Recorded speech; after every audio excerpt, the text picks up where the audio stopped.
సృష్టికర్త, దేవుడు నిత్యుడు, ఎన్నో గొప్ప ఉన్నాయి. ఆయన అలాగే ఉంటే మనకేమైనా ప్రయోజనం? దేవుడు అనేవాడు మనకి రక్షణుడు అయితేనే మనకి ప్రయోజనం. దేవుడు గొప్పవాడు, అప్పుడు గొప్పవాడు, ఇప్పుడు గొప్పవాడే, అన్ని విధాలా ఆయన యాక్టివ్స్, ఆయన గుణలక్షణాలు మార్పు లేవు. ఆ గుణలక్షణాలు ఎంత గొప్పైనా కానీ ఆయన మనకి రక్షకుడు అయితేనే మనకి, ఎందుకంటే మన పాపం కాబట్టి మనకి విమోచన కావాలంటే మనకు ఒక రక్షకుని అవసరం కావాలి. బయట ఎక్కడ రక్షకుడు దొరకడు కాబట్టి దేవుడే మనకి రక్షకుడు. అందుకే మనకి 3:16 మంది చెప్పినట్టు ఆయన రక్షకుడిగా ప్రయాణం పడ్డాడు, ఆయన విశ్వసింపబడ్డాడు. ఇప్పుడు ఆయన 6 గంటల తీర్థమైన ఇదే దేవుని యొక్క మనం విశ్వసించే వారి దేవుడే ఇప్పుడు కూడా ఒక మనుషునిగా వచ్చి మనుషులు చేసిన పాపం కొరకు ప్రయత్నం చేయడం కొరకు మనిషిగా శరీరం కలిగి మరి దాసుడిగా మరణం పొందేవాడిగా దిగి తగ్గించారు. ఆయన దేవుని యొక్క దేవుడు కాబట్టి మనం జయించి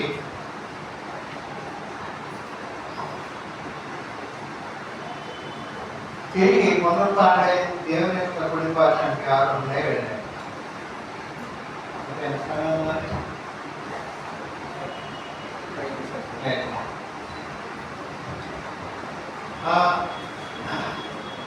ఈ మర్మ గురించి చెప్పిందాక మన పౌరు గారు చెప్పింది ఏంటంటే ఆయన శరీరంగా ప్రశ్నించాడు, రక్షణగా ప్రాణపడ్డాడు, ప్రజల చేత విశ్వసింపబడ్డాడు. ఆయన 6 గంటలే తీర్చమైనాయి. ఆయన మరణంలో విషయాలు ఏంటంటే ఆయన వచ్చి మనిషిని చచ్చిపోయి అంతటా అయిపోలేదు. ఆయన తిరిగి లేచాడు, పరలోకానికి ఆరోహణ అయ్యాడు, తండ్రి కుడి పార్శ్వాన కూర్చున్నాడు. ఆది అందు భూమి పుట్టక ముందు ఆయన నిత్యంలో ఎటువంటి మహిమ కలిగిస్తున్నాడు, ఆ మహిమను తిరిగి కలిగి ఇప్పుడు మనల్ని పరిపాలిస్తున్నాడు.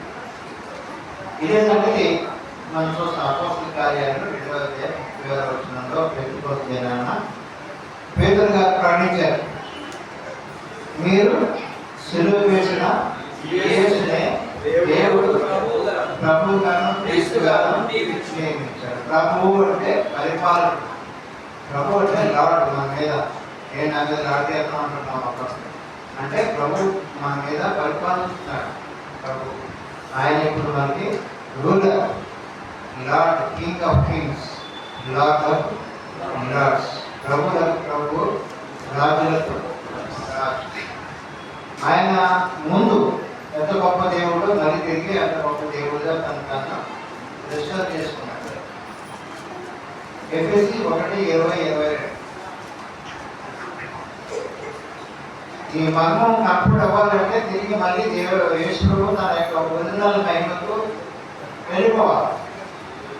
ఆయన భూమి మీద చేయవలసిన రక్షణ కార్యం ముగించిన తర్వాత తిరిగి మళ్ళీ తన యథాస్థానానికి, దైవత్వానికి, పరలోకం ప్రాంతంలో దేవుని దగ్గర ఇటువంటి మహిమ కలిగి ఉన్నాడు. ఆ మహిమను తిరిగి కలిగిన వాడిగా మనం కనపడాలి. 1:20-22 మరియు సమస్తమును ఆయన పాదముల క్రింద ఉంచి సమస్తము పైన ఆయన సంఘమును శిరస్సుగా నియమించింది. ఆ సంఘము ఆయన శరీరము సమస్తమును పూర్తిగా నింపుచున్న వారి యొక్క సంపూర్ణత అయి ఉన్నది. 20 నుంచి ఆయన మహాతిశయం చేత క్రీస్తును మృతులను లేపి సమస్తమైన ఆధిపత్యం కంటేను, అధికారం కంటేను, శక్తి కంటేను, ప్రభుత్వం కంటేను, ఈ యుగములను మాత్రమే కాక రాబో యుగములను పేరు పొందిన ప్రతి నామం కంటేను ఎంతో హెచ్చుగా పరలోకములో ఆయనను తన కుడిపార్శ్వాన కూర్చుండబెట్టుకొని ఉన్నాడు. ఇప్పుడు మరి తండ్రి దగ్గర చేరినాడు. మొట్టమొదటిగా ఆయన చూసాం, మనం దేవుడు చెప్తున్నాడు, తండ్రి చెప్తున్నాడు, మనము మన స్వరూపం చెప్తున్నాడు, మనం దిగిపోయి మా పక్క ఎవరు వెళ్తారన్న దేవుడి దగ్గర పక్కన కూర్చుని ఆయన దేవుడితో సమానంగా దేవునిగా తిరిగి తన స్థానానికి వెళ్ళాడని మనం. అదే సంగతి ఫిలిప్పీయులకు రాసిన పత్రికలో కూడా 2వ అధ్యాయం 9-11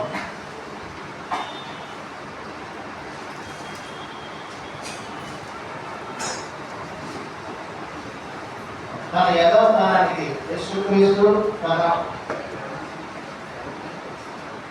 ముందున్నటువంటి మహిమకరమైన స్థానంలో తిరిగి వెళ్ళాడు. అందుచేతను అందుచేతను పరలోకమున్న వారి వారిలో కానీ పరలోకమందున్న వారిలో కానీ భూమి మీద ఉన్న వారిలో కానీ భూమి మీద ఉన్న వారిలో కానీ ఉన్న వారిలో కానీ భూమి మీద ఉన్న వారిలో కానీ ప్రతి వారి మోకాలను యేసు నామములో యేసు నామమున వంగునట్టును ప్రతి వారి నాలుకయు ఎవరైతే దేవుని మహిమార్థమై దేవుని మహిమార్థమై యేసుక్రీస్తు ప్రభువని యేసుక్రీస్తు ప్రభువును ఒప్పుకొనుటను దేవుడు ఆయనను అధికముగా హెచ్చించి దేవుడు ఆయన అధికంగా హెచ్చించి ప్రతి నామములో పైనామము ఆయనకు అనుగ్రహించెను. యేసుక్రీస్తు ఎలా ఉన్నాడు, ఎక్కడున్నాడు? అందరికంటే ఉన్నతంగా ఉన్నాడు. ఆయన ముందున్నటువంటి స్థితికి తిరిగి మళ్ళీ హెచ్చింపబడ్డాడు. అందుకే పౌలు గారు ఏమన్నాడంటే ఆయన ఆరోహణుడై తేజోమయుడైన ఆయన దేవతను మరో ఎప్పుడు ఆయన